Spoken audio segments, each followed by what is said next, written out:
Okay.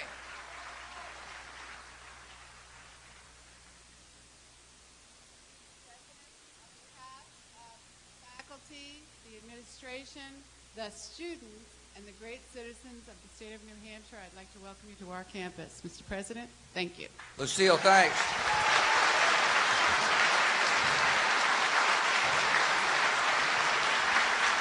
Thank you all. Thanks for having me. Oh, thank you.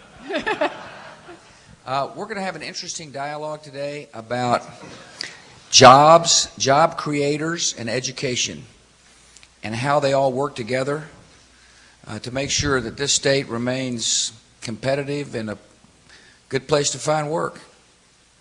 Before we do so, though, I do want to thank you, Lucille, and your board and your faculty and your students for welcoming me here. It's not easy to have the president come. It seems like there's a large entourage, but I appreciate it. Thank you. And this is going to be interesting. I think you're going to enjoy this. I know I am. I'm planning on it. Good. Yeah. I had the privilege today of riding from the airport in Manchester with your great governor, Craig Benson. Appreciate you coming, Governor.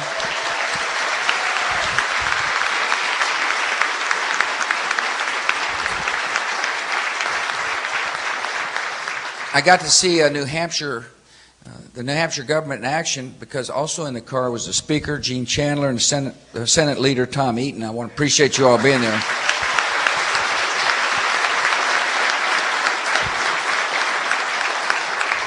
I know the State Attorney General is here. Peter, where are you? Thanks for coming. Good to see you, sir.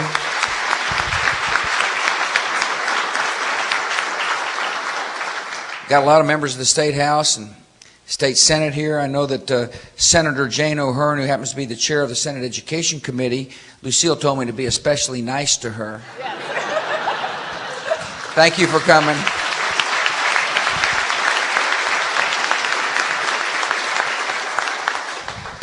I first want to tell you how optimistic I am about the future of the country. You know why? Because we've overcome a lot when you think about it. In the last 3 years, this country has really been challenged. Our spirit has been challenged. Our economy has been challenged. And we've overcome them. But we're a great country, full of wonderful people, dedicated, hardworking people.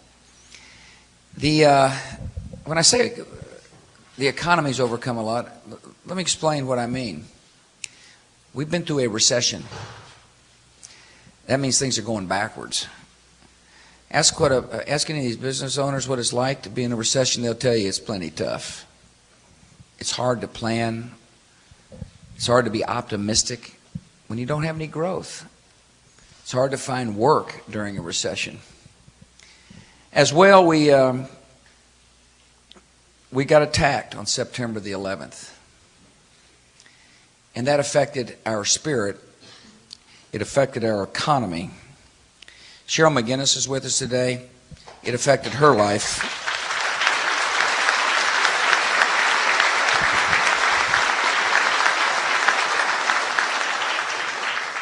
Her husband, Tom, was a pilot of American Airline Flight 11.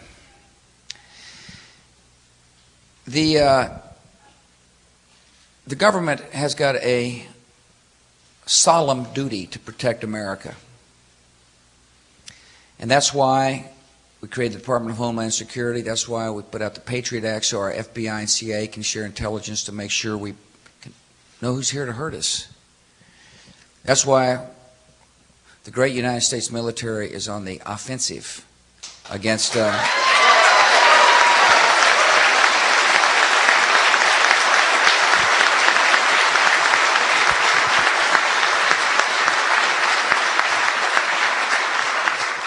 best way to protect us is to stay on the offensive and to find terrorists before they try to harm us again. And they will. That's what they're trying to do. It's our solemn duty is to protect America. Now, there's a commission going on in Washington, D.C. It's a very important commission. It's a commission determined to look at the 8 months of my administration and the 8 years of the previous administration to determine what we can learn, what we can do to make sure we uphold our solemn duty. Had I known that the enemy was going to use airplanes to strike America, to attack us, I would have used every resource, every asset, every power of this government to protect the American people.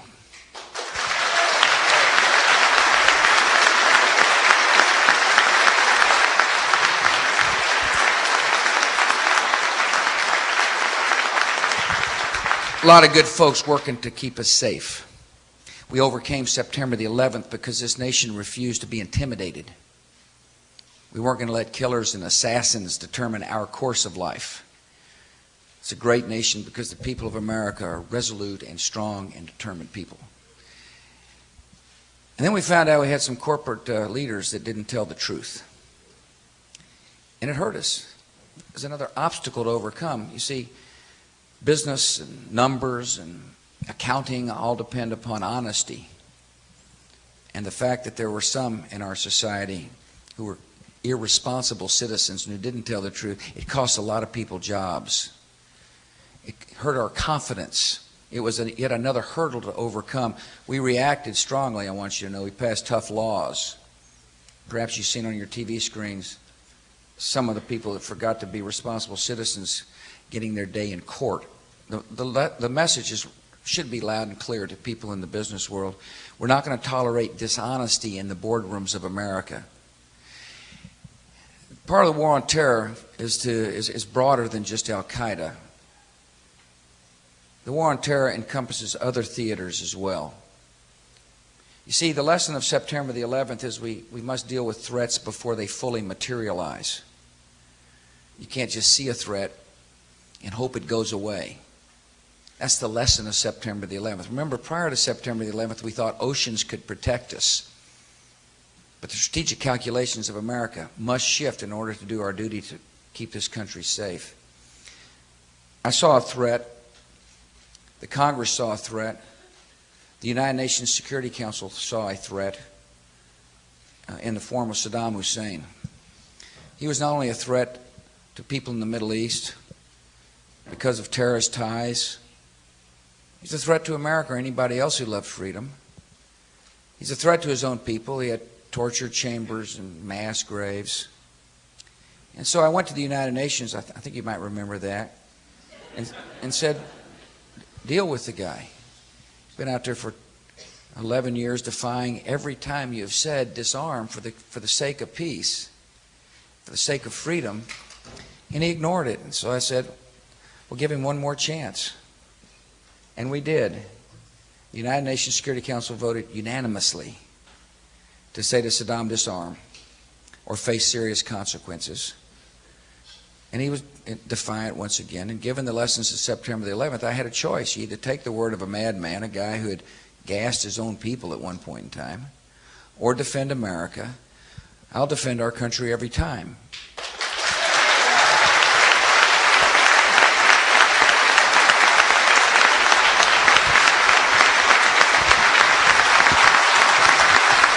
Thank you all.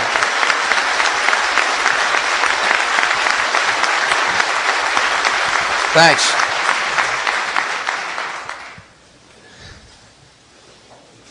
During the run-up to the liberation of Iraq, on our TV screens you see March to War. That's hard to the business world. It's hard for job creators. You don't get a lot of confidence when you think your country is marching to war. War's negative. Did what I thought was right. Now we're marching to peace. But we overcame that part. So we've been through recession and attack, corporate scandals, and war. And yet our economy is growing and getting stronger. Part of it had to do, I think, with the policy of our administration, which is tax cuts. See, I believe that when you let somebody have more of their own money to spend or save, that person is likely to demand an additional good or a service.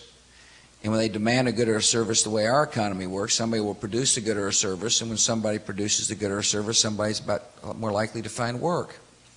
So this tax stimulation came right at the right time. We cut the taxes on everybody. You know, sometimes in Washington, if you hear the tax debate, they say, well, this person deserves taxes cuts and this one doesn't. It's kind of like picking and choosing winners and losers, which I don't think is good tax policy. My attitude is if you pay taxes and you want tax relief, then everybody ought to get tax relief.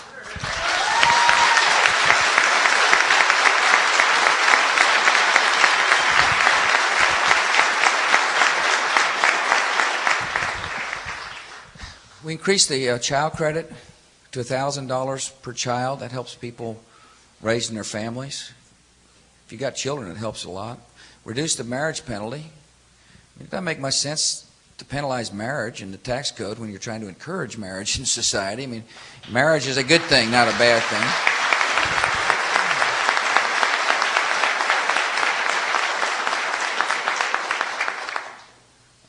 Put the death tax on its way to extinction. If you're a small business owner, you ought to be able to leave your assets to whomever you choose. You get taxed when you're growing your business, and you get taxed after you leave the earth. And sometimes it's hard to pass on your assets to whoever you want. I mean, one of the ways to encourage entrepreneurship is to say, build your business and leave your assets to whomever, whether it's a business or a farm or a ranch. So we did some good things with the tax cut. Let me tell you what else we did that relates to small business. Most of the new jobs in America are created by small business owners. 70% of small businesses or new jobs are created by small businesses. And so most small businesses are subchapter S corporations or sole proprietorships. Those are legal words for meaning they pay tax at the individual income tax rates. So when you're cutting the taxes on the individuals, you're really cutting taxes on small businesses around America. And if you're interested in job growth, it makes sense to allow small businesses to have more of their own capital so they can expand and grow and hire more people. We also provided incentives in the tax code to allow small businesses to deduct up to $100,000 as opposed to $25,000. We had bonus depreciation plans available for investment. So we made a difference, and the results are good. They really are good when you think about it. And the unemployment rate here in this state is 4.1%. That's good, real good. The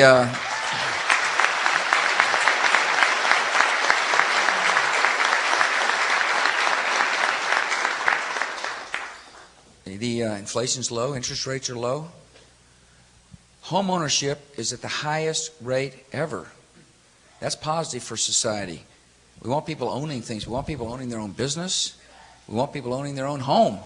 By the way, minority home ownership rates are extraordinarily high in America, and that is really important too for our country.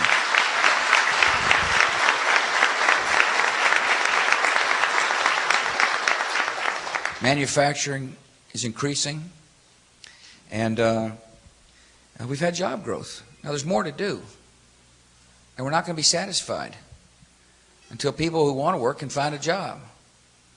And so what are the things we can do? Well, one, we need an energy plan. It's hard to run a business. It's hard to be a manufacturer if you're worried about the reliability of energy. Ask somebody what it's like to run a business that requires energy and your energy bills spike up. Or what was it like if you're worried about getting electricity at all because the grid is antiquated? I wasn't all that long ago, like last summer, that much of the East Coast was affected because the grid is old. We need an energy bill that encourages conservation, alternative sources of energy, a bill that modernizes the electricity system, and a bill that makes us less dependent on foreign sources of energy in order to make sure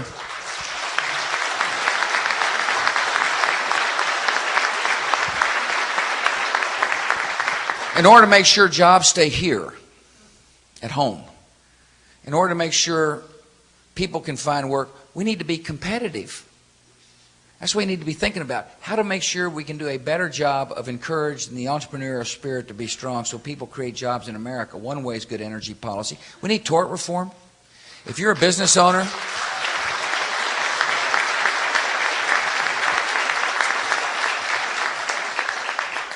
you talk to any business owner, and in most places they're worried about junk lawsuits.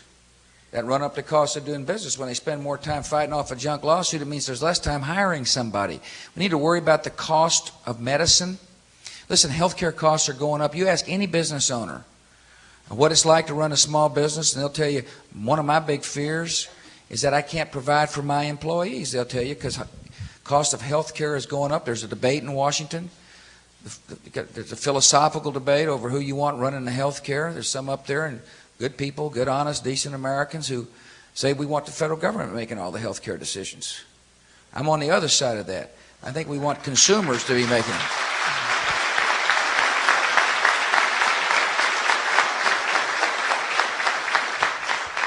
There's some practical ways to do that. One, small businesses ought to be allowed to pool risk across jurisdictional lines so they can get the same purchasing power that big businesses have. Those are called association health care plans. Another interesting option for small businesses and employees is called health savings accounts.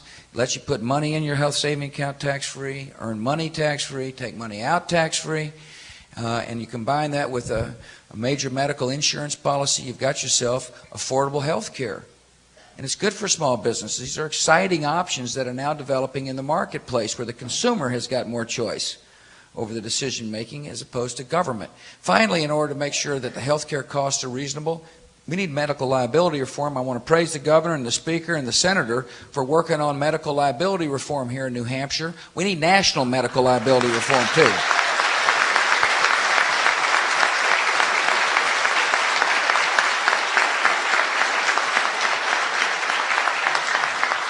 There's three other things I want to talk about right quick. I promise you others are going to talk. You know how we are in Washington. Once we get a mic, it's hard to pry it out of our hands. Yeah, college presidents. The tax cuts are set to expire. The child credit goes down next year. The marriage penalty goes up, and the 10% bracket is part of the overall tax cuts, changes to the bad. Now, Congress needs to make these permanent. They need to make sure that people have more money in their pocket. We're strong. We're getting stronger. There's more to do. It's hard to run a business if you're uncertain about what the tax code is going to look like. And we definitely want our consumers to have more money in their pockets as we're coming out of what has been a very difficult period of time. You've heard the challenges we've overcome. If they don't make these tax cuts permanent, it means they're raising taxes on people with families. It means they're raising taxes on people who are married. It means they're raising taxes on people who are in the 10% bracket. The tax cuts need to be permanent.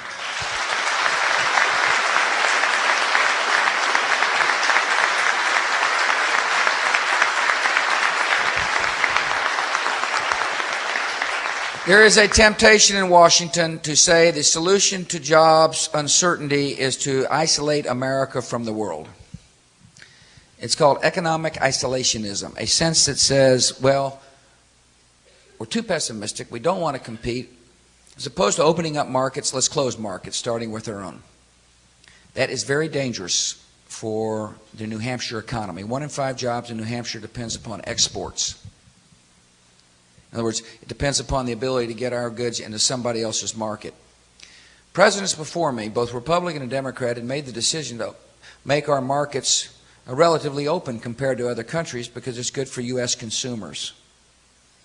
See, when consumers have got more choices and there's more competition, it helps satisfy your demand at reasonable price. And so the fundamental question is, do we keep our market open or do we close it? My attitude is we keep it open, but make sure others open theirs too, see? Make sure the playing field is level. I've got great confidence in New Hampshire's workers. I got great confidence in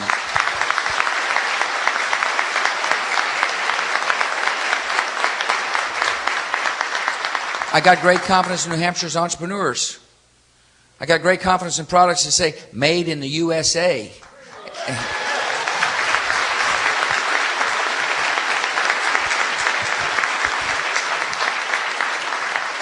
And so do a lot of people who live in other lands. So let's sell. I'm going to continue what I've been doing and say, you reduce your barriers. See, ours are down. Just treat us the same. One way to make sure jobs don't go overseas, one sure way to make sure we're vibrant here at home, is to insist that other people lower their barriers so we can compete. That's all we ask. Just give us a chance.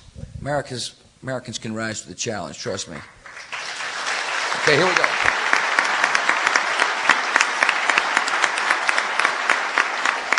Two other things. I want to mention one other fellow before I get off here. Remind me, Larry, to mention you. But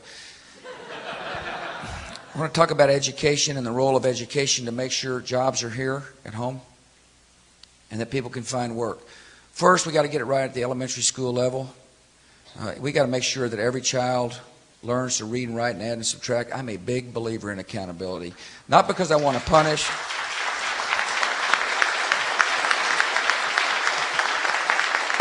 I don't see, if the goal is to teach every child to read at grade level by the third grade and keep them at grade level, I don't see how you can figure that out unless you measure. Now, the people of New Hampshire ought to be running your own business. You don't want the federal government telling you how to run your schools. You want to be able to design your own accountability systems. But I would hope you'd want government at all levels saying, what are the results? And so we're spending, record amounts of money at the federal level for particularly Title I students, which are poor students. And Senator Gregg, by the way, has been working hard for education matters. Good guy. I'm sure he'd be here, but he's voting. But so we're asking the question, and we're going to get good results. See, accountability allows you to test your curriculum. Accountability lets you determine who needs help today before it's too late. One thing I'm not going to tolerate as your president, and you shouldn't tolerate as citizens, is just shuffling kids through the system and hope they learn. Those days have got to end.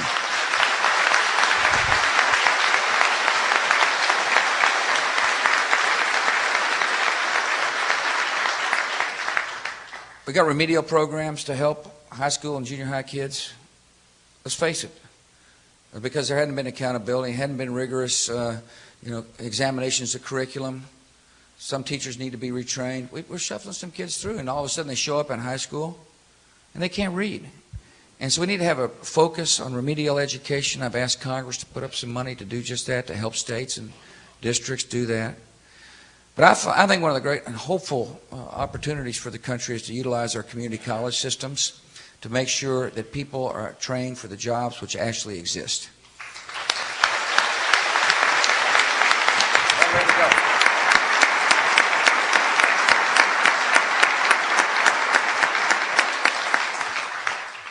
Community colleges have got the capacity to be flexible in their curriculum. They don't stay stuck, in a certain kind of course load. Community colleges are able to say to businesses, local businesses, what do you need? Local businesses say to community colleges, this is what we need. Mayors and Chamber of Commerce are able to say to community colleges, in order for us to attract a certain type of business or jobs, here's what we need. And so long as the community college has got able leadership, like educational entrepreneurs like Lucille, and are willing to be flexible, you can actually match people with the skills needed to work in the new jobs of the 21st century. Listen, our economy is changing. We're a productive workforce. And some people need to be retrained in order to be productive workers. And the community college is a great place to do so.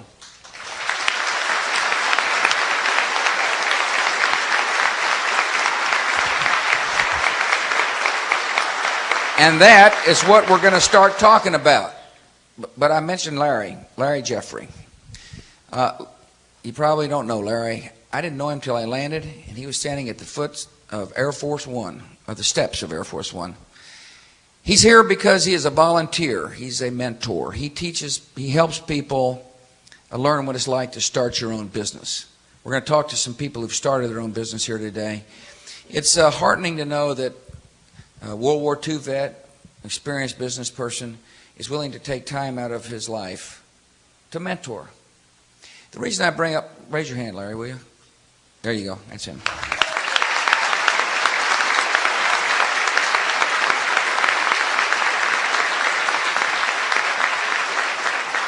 The reason why I bring up Larry is because the strength of this country is the heart and souls of our citizens.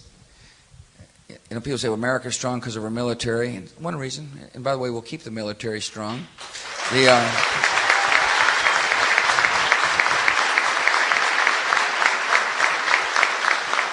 We're strong because we're a prosperous nation. We're the largest economy in the world, and we've got a great spirit here.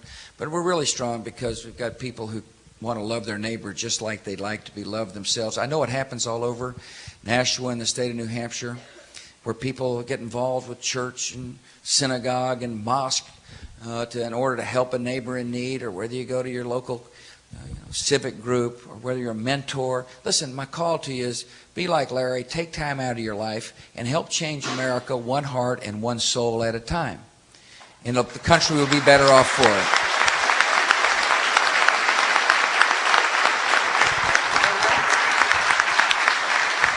All right, here we go. Lucille says she's tired of me talking. Lucille is the president of the community college in which we sit. I have chosen this community college because she is doing exactly what I think a community college ought to do, which is to be practical in its application of education in order for people to be able to find a job. Explain to people how you're doing it. I will, but before I do that, with all due respect, I need to tell you that I have the best job in the United States as president of this college. I do. This is really a magical place. It is a place where we transform students, and we transform businesses, and we transform communities. And we do that with many of the relationships that we have. And I want to give you a little bit of a history. This college began about 32 years ago, but it has seen significant changes. It had traditional students, and we operated in our own little silo and did all the things we needed to do. Then along came Senator Gregg. Well, then he was Governor Gregg. And in 1990, he realized we had a lot of problems out there in economy, and we needed to address it. We needed to start that engine. And the way that we did that, instead of being in our silos, we had a silo that was the community technical colleges, business and industry, New Hampshire job training, and I think economic development. And he said, you're all going to talk together, but you're going to do more than talk. You're going to begin to have your curriculum reflect the competencies needed in business. And so we began that dialogue. And as a result, that dialogue stays today. And that truly has transformed what we do. And let me share with you some of the things that we do here at our college that really reflect the community and also, I believe, are the engine for economic development. BAE Systems. BAE Systems is one of the largest employers in our state, the largest manufacturer. Interestingly, the day before your State of the Union speech, I was meeting with the engineers, with my engineering faculty, and they called us and they had a need. And they have a need for microwave engineering technicians. They have the baccalaureate degree, but they need the technicians. We pulled everybody together and we started to have our discussion. From that came a curriculum. The next day we hear that you have charged us, community colleges, with creating new curriculum for new jobs. Not the same old stuff, new jobs. And we said, here it is. And you're even providing some funding for that. And so we began that journey. And today I can tell you proudly that we have a certificate and a degree and a partnership with BAE Systems. So thank you.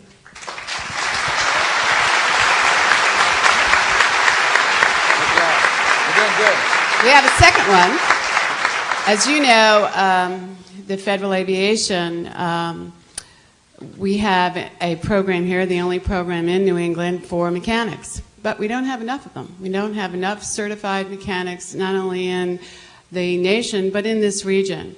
Unfortunately, we only can serve about 30 students, that's it, in our certified program because of space. So the State Director for Aviation, Jack Ferns, met with us, our advisory board, which is all small business owners, and said we need to do something. We RFP'd all the airports, and I'm proud to say that Keene, the city of Keene, the town of Swansea, came through, and we will have an aviation center for excellence out of Keene at Dillard Hopkins Airport.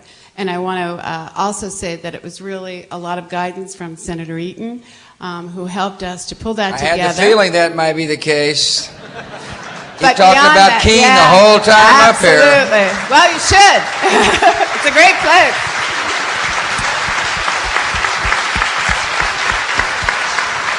But a unique thing that came from that is Senator Eaton said, wait a minute here, we also need to stimulate some economic growth. Let's do a satellite community technical college out here. We don't have one. So we will indeed have a satellite and a full campus with federal support and state support. out in Keene, and we're very proud of that as well to stimulate economic development. Yeah, let me ask you about this one program, the National Emergency Grants. What happens is that sometimes under certain circumstances, when a business gets shut down, there's worker training money available at the federal level to go to community colleges to help retrain workers for jobs which exist.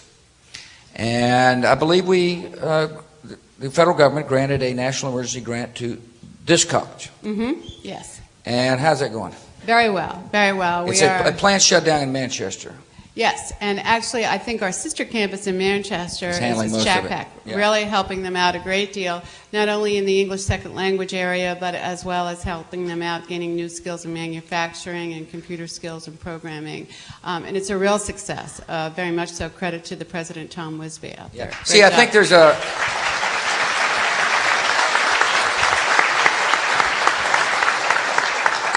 The point I'm making is that you can be proactive and reactive. Proactive to find a curriculum that works to attract jobs, or if jobs expand. Reactive to, an economic downturn for a particular company, and help people.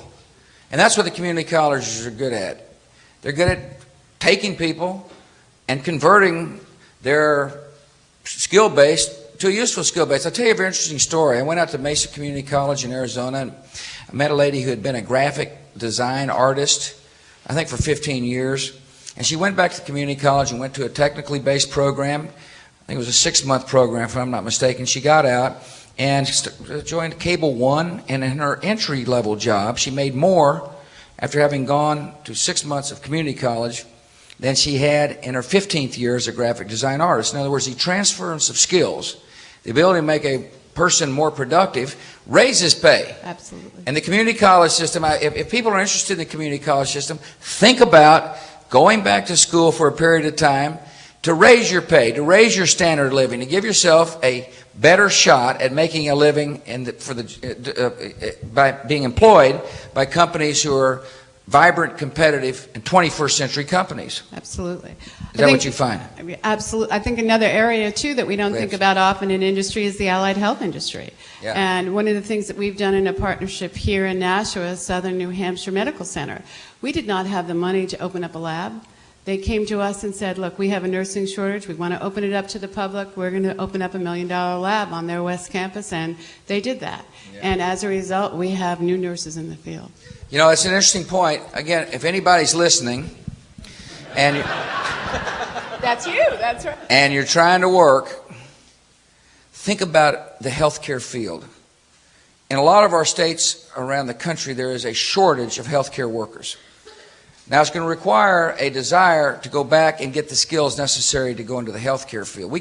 Government can't make you make the decision to be to work and to gain new skills, but we darn sure can open the door, and that's what we're here to talk about. Let me talk about Mike for a second, if you don't mind.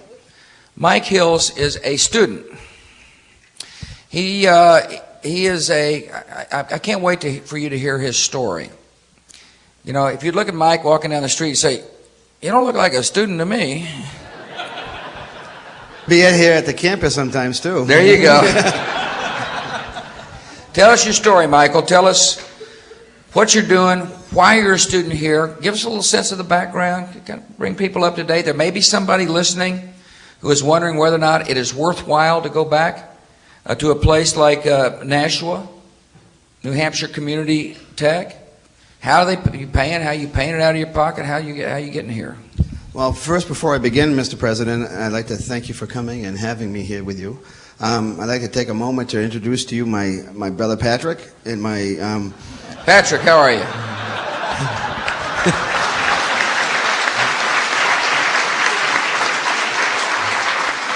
Keep your remarks short, Patrick. We got... And my girlfriend Nancy, who is sitting right next to me. Yeah, that's good. I would suggest reversing the order next time, Michael.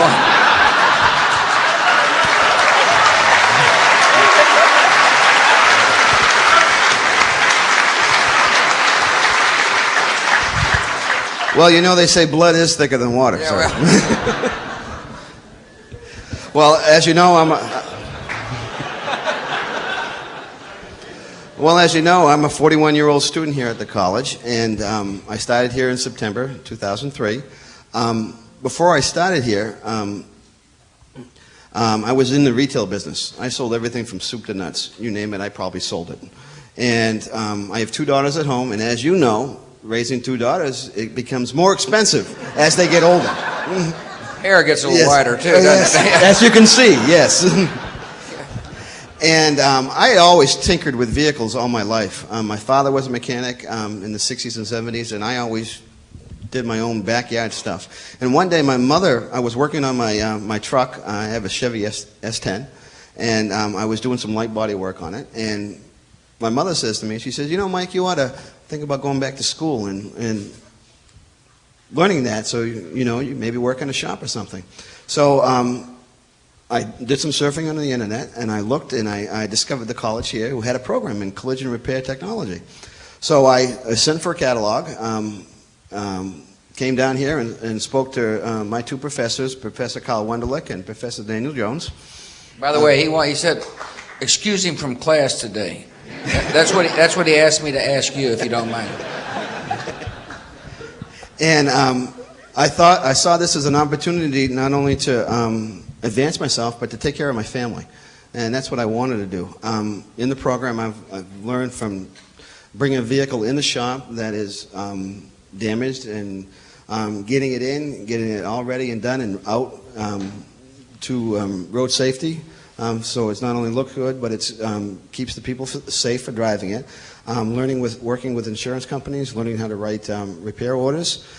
And upon graduation, you'll like this a lot. You'll like this a lot. Upon graduation and staying here in this state, I'll be making anywhere between 5 and 7 times as much as I was before I started. Really?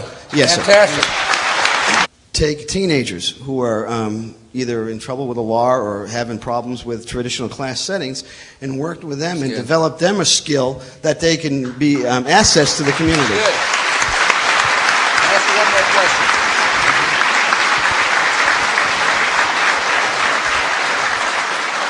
You remind me of old Larry over there, That's Well, thank good. you, sir. As I understand, you got a little help to come here? Yes, I did. Through financial aid, through Pell Grants, through Stafford loans. I also was awarded the AAA scholarship, the American Motors Association, and also, too, upon graduating, it will also enable to be ASC certified with the Automotive Service of Excellence, which is an accredited program. It's not mandatory, but also makes you more marketable in your area. And I encourage anybody who is thinking about going back to school, tell you, dollars and cents makes sense. There's money available. There's Pell Grants available. There's trade adjustment assistance available. There's national emergency grants available. You got to want it now. You just can't say out there, I think I'm going to gain skills just by thinking about it. People are going to have to seize the initiative.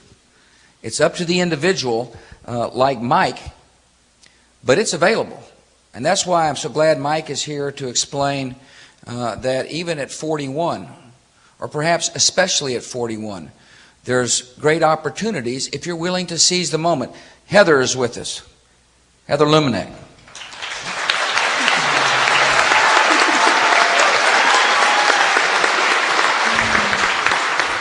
So Heather's working along. She's got 1 child. By the way, if the child credit is not made permanent, Heather pays more taxes next year. Just think about that now. So the Congress, I'm not worried about your senators or your congressmen, but there are some others you need to be thinking about. The people up there in Washington say, oh, we're going to repeal the tax. We're going to tax the rich. That means you're going to tax small business owners. And if they don't make the child credit permanent, they're going to be taxing Heather right at the wrong time. So it's important for people to put a face with the consequences of bad tax policy. Anyway, she's here. Guess what happens? She got a kid. She's working. She gets laid off in 2000. And then what happens? Well, first, Mr. President, thank you for having me here with you today. And next, I would like to say, if I don't say happy birthday to my mother-in-law, all those good graces I'm on will be gone. That's good. Yeah. She turned 91 today. What's her name? Vinnie Lemanik, Vincentia Lemanik. Is she here? Vinnie. No, unfortunately, she's down in Massachusetts, but What should we get? She's watching. Vinnie, happy birthday to you. Good job.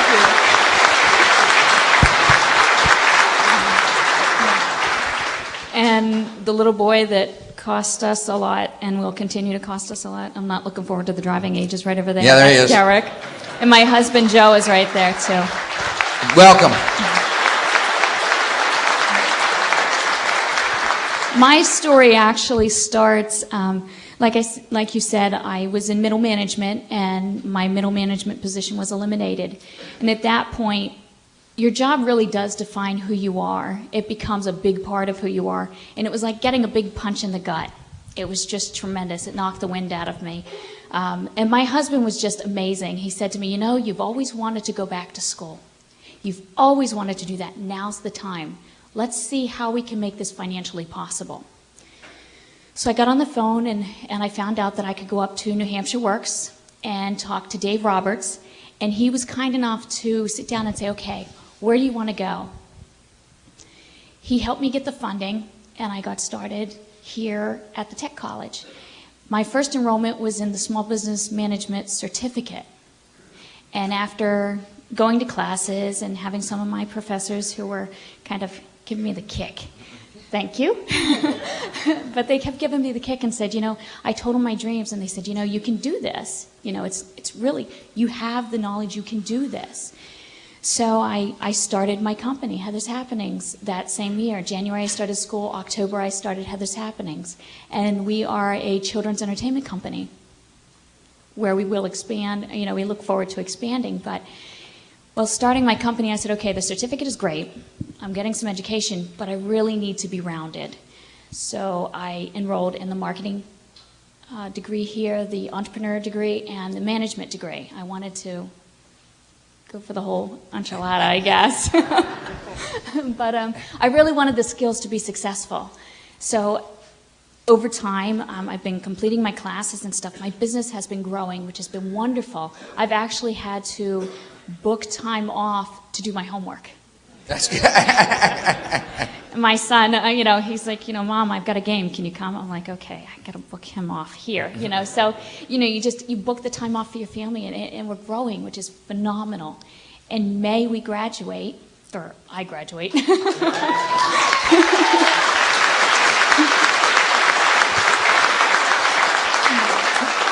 I say we because it's my family, actually, as much as myself. But you're right. I graduate in May, and my plans this summer is to really expand the business and go into the family parties in every aspect. My long-term goal is within 5 years, I'd like to open up a banquet facility that would function any event from presidential visits, governor visits, right down to the family events, children's birthday parties. The children are our future. And to have a hand in the fact that they have that special day every year, and no matter how busy we are as a family and as a society, it's that day, and I can contribute to make that special. It's just phenomenal. And I look forward to bringing in staff and having people. I mean, I have a few people who I work with on contract now, but I would love to make them my regular employees this summer. So. Yeah, let me tell you something. That's great. Fantastic story.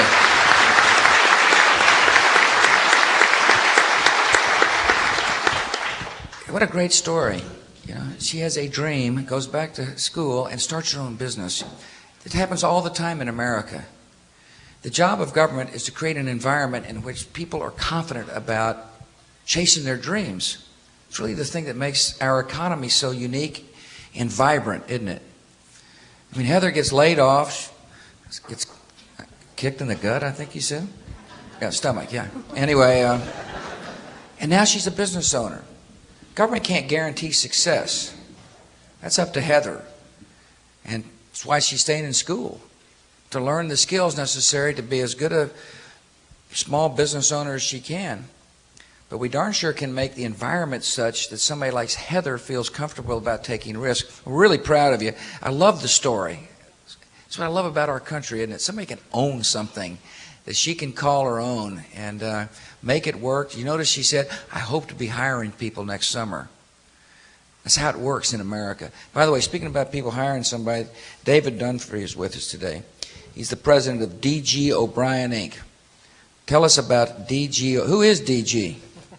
Well, first of all, Mr. President, thank you very much for coming to the great state of New Hampshire. It's a pleasure for us to see you here, and we really appreciate your coming to listen to what we have to say. I want to...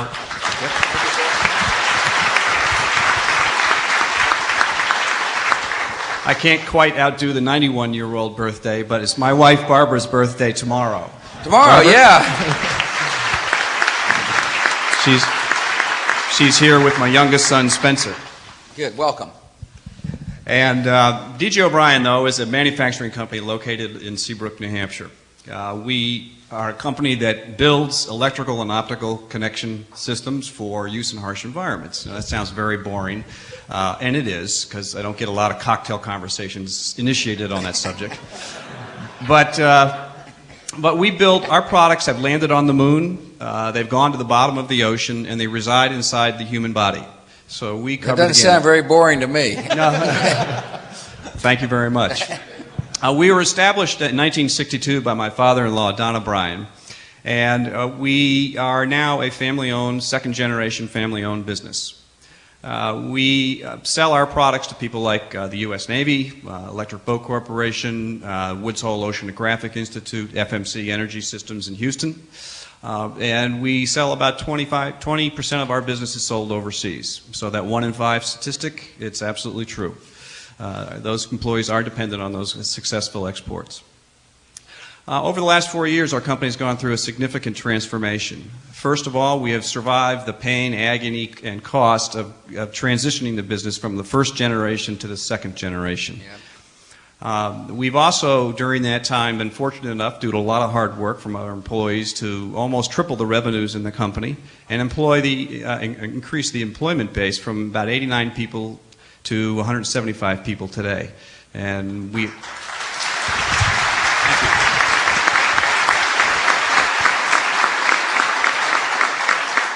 We're very pleased with that, and we employ a full range of people: machinists, welders, assemblers, engineers, design draftsmen, CAD operators, the accountants, the salespeople, and many of those people who actually got their start here at a school that we're at today. Really? So it's wonderful to be here and be a part of it. We see tremendous opportunity in the global marketplace. We are fully committed to continue growing the company, and we are fully committed to keep all of our manufacturing here in New Hampshire.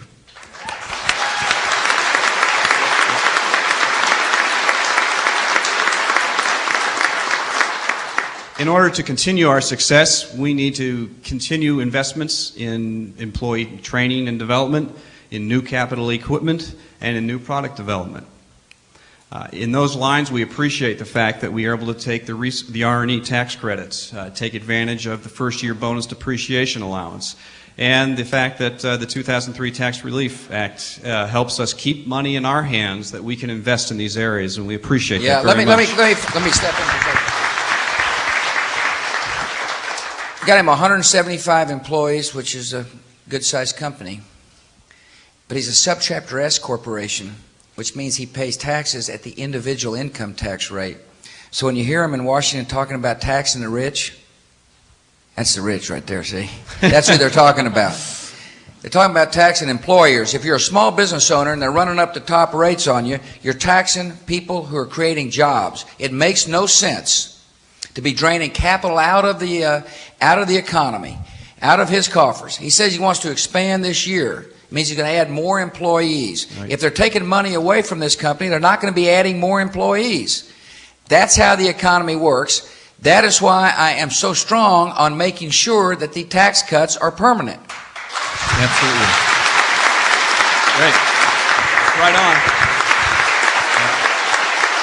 Tell me, the other thing you notice, he said, because of the bonus depreciation, that's an accountant word for we're trying to encourage you to buy equipment.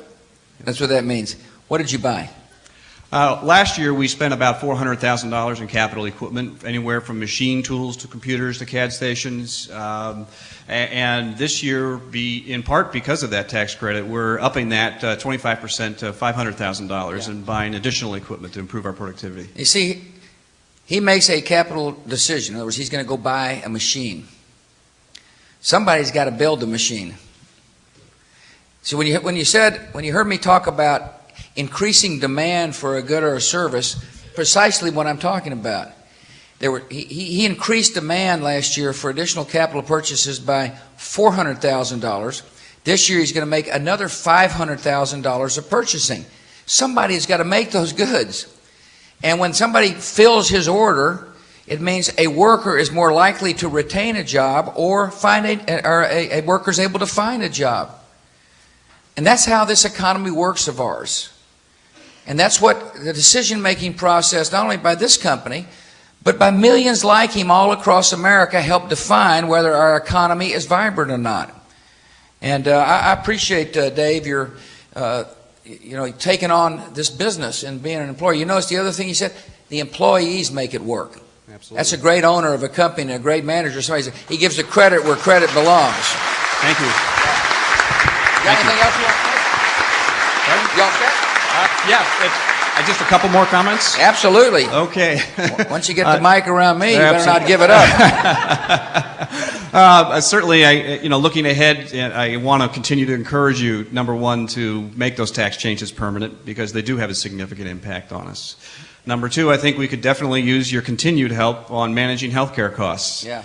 Our healthcare costs in our company are $1.2 million this year. That is the single biggest expense for our company aside from payroll.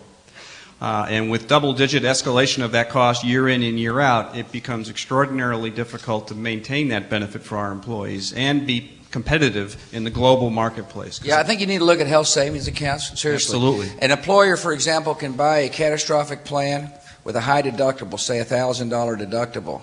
It's a fairly inexpensive plan relative to the current plans on the market that you're probably buying. Mm-hmm. Then the employer and the employee can match on some basis, depending upon the nature of the company, a tax-free entry into the health savings account, out of which the consumer pays incidental medicals until you get up to $1,000. But if you don't spend all $1,000, you earn interest tax-free, and you can roll it over from one year to the next. In other words, you have a health savings account. And it makes sense because it puts the consumer in charge of health decisions. It also encourages people to make healthy decisions with their bodies, like walk and exercise and don't drink too much and quit smoking. I mean, there's a lot of serious things you can do to keep their health savings account vibrant because it's your money. Anyway, I wish you'd look at that. I think you'll find it to be some pretty interesting savings. I appreciate that. That's wonderful. Keep firing. Keep firing, okay. You'll get the hook in a minute. Yeah. The other thing I want to encourage you is to do whatever you can to help keep interest rates low because that makes working capital affordable for us who want to grow our businesses and employ more people. Yeah, I'm the wrong guy there. Yeah, I know. Well, you can actually encourage them. That's not true. Fiscal policy can determine pressure on interest rates. We got a plan to cut the deficit in half. Let me talk about the deficit right quick. We have a deficit, and we got a deficit because we're in recession, for starters. A recession means less revenues coming into the Treasury. And if you don't cut expenses, you're going to get a deficit. We didn't cut expenses. Matter of fact, we increased expenses, particularly in two areas. The military. If I put somebody in harm's way, they're going to get the best, as far as I'm concerned.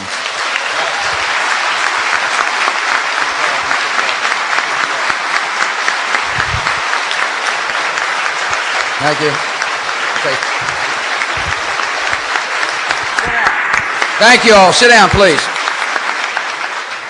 Yeah, I appreciate you applauding our troops. That's who you're applauding. And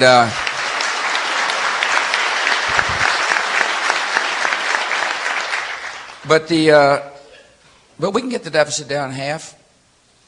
It's going to have to be tough on spending, and it's hard. You know, appropriators are appropriators, and they take their title seriously.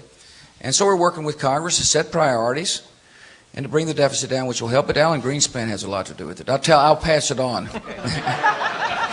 The only other thing I ask you to do is is let's bury that death tax. Yeah, I agree. Let me talk Absolutely. about the death tax again. If you noticed early in his discussion, he said he was struggling with being a second-generation owner. Tell you what he was struggling with. He was struggling with probably the debt you had to borrow in order to have the assets passed on from one generation to the next. That's what happens. There's a lot of small business owners who, when they faced with paying a death tax, have to sell the business in order to do so. And it just doesn't make sense. It's just not, it's a bad tax. It discourages entrepreneurship. It makes it harder for this good man to make sure his business is vibrant so that he keeps people working here. So when you heard me talk about the death tax being good for the entrepreneur, getting rid of the death tax good for the entrepreneurial spirit, that's what I meant. It meant it encourages people. It makes it easier for the business owner to decide to pass their assets on to kids, families, whoever, charitable trusts, whatever it may be, without the government standing in between the decider and the person who benefits from the transfer of the company. That's what he's talking about. It's important for small business owners to make sure the death tax does not come back. Catch this, though. The way the law is written is the death tax comes back to life in 2011. So here we are. Let's advance to 2010, and we're all alive. And the death tax has been scaled down, and all of a sudden it pops back up into existence. Imagine what policy is going to be like. You talk about confusing, and a lot of people are going to be, well, never mind how they're going to be thinking. I'm just telling you, it's bad law. Yeah, watch out. George, you weren't born here in this country, were you? If you'd like me to. No. I was born in Lebanon, sir. So you're a first-generation American. Yes, sir. Welcome. Thank you. Thank you so much. Thank you. You weren't even born here, and you're the co-founder of a successful company. Is that an accurate assessment? Yes, sir. Well, then why don't you just tell us about it? Okay. Thank you so much, sir, for the opportunity to be with you on this stage, and it's a great privilege and a distinct honor for me. Thank you.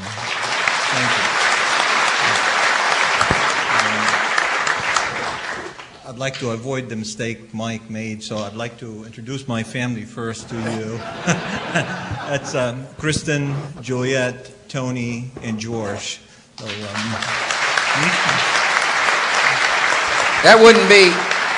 That's not George W., is it? They are the backbone of my success, sir. I'd like to tell you a little story about a very successful company called Cedar Point Communications. To begin with, I'd like to tell you what we do at Cedar Point Communications. We basically develop, market, and sell switching technology for the broadband service providers, such as cable operators, so they can provide telephone service over the cable plant. Some of you may have heard about this technology as voice over internet protocol or voice over IP. Our customers, sir, are companies such as Comcast Communications, Charter Communications, Adelphia, Time Warner Cable, and the like. I'd like to recognize at least 3 individuals, if not 4, that have been very caring for this company in the state of New Hampshire. At the top of the list is Governor Benson, who has been really caring for us. Senator Frank Separato, who's also right in there. And Senator Chuck Morse, right there as well. And my newly found friend in the Department of Labor is Kathy Summers, so I appreciate your help. Since we started, sir, in the fall of 2000, started the company with a friend of mine, we have grown 45 times. We have secured well over $45 million in private investment. We have tripled our office space, and as recent as last July, we started to ship commercially available product to our customers domestically and soon to be internationally. Mr. President, It is Cedar Point over the past 3.5 years have made about $20 million in qualified R&D dollars. $20 million. We have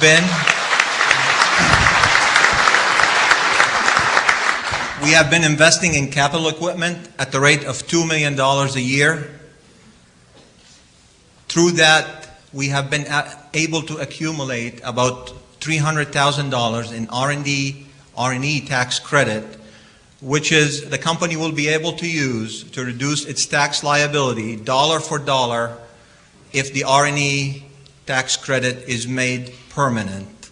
This will fuel our engine of growth. It will allow us to enhance our product, and it would allow us to expand our market. Mr. President, making the R&E tax credit permanent is the right thing to do.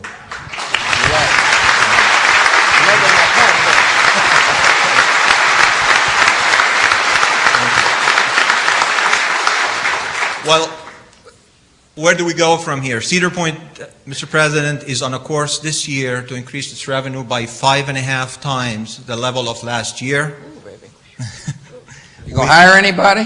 Well, that's my next point. We are on a success-based plan to hire 25 high-tech jobs right here in the state of New Hampshire and across the country in the United States. And we are in the process of doing that right now. That's good. Let me stop you. George has got him 2 employees in the year 2000. You'll have 116. Is that right? Yes. Huh? If you add the 25, absolutely. Yeah. By the end of 04, you'll have 116 employees. Right. That's really good news, isn't it? Right. Think about that. Absolutely. I mean, I'm glad you're doing well, and the R&E tax credit does need to be permanent. What I'm interested in people knowing is to connect, when you talk about the entrepreneurial spirit in small businesses, with job creation. This one company alone, that was a dream in this guy's brain, has now added employment of 117. It happens all over America. There's a lot of Georges in this world. A lot of entrepreneurs who dream big dreams and who work hard to achieve it. And the job of our society, in order to be competitive and to keep jobs here, is to make sure that entrepreneurial spirit is strong with good policy. And that's what we're talking about. What else you got to say? Mr. President, this year and well into future years, we will be exporting our product to many customers around the world, starting this summer. And what does that mean? It means that every time we export, we grow the company, we add jobs, we invest in our capital equipment. It's just as simple as that. Yeah. Well, I appreciate you understanding that. He is talking about... See, what he needs to be talking to me about is to make sure that the markets he wants to export into don't have a bunch of trade barriers and tariffs. See, what George wants from his government is to say, don't shut it down here, open it up over there. Just give them a chance to compete. We got to reject economic isolationism in America.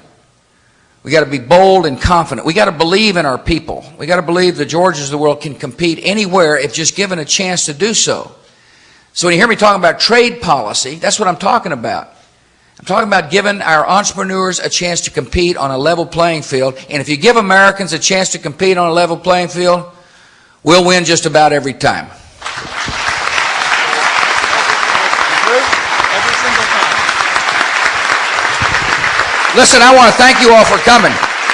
I hope you have found the conversations with your fellow citizens as stimulating and as interesting as I have. I mean, one of the things that's, I like to remind people, I'm an optimistic person. And the reason I'm an optimistic person is because I listen to these kind of stories all the time. Doers and dreamers and achievers, people who honor their family, people who love their country more than anything else. It is such an honor to be with you all. I'm so glad you're here. Thank you for what you're doing. Thank you for being such great Americans, and may God bless you all.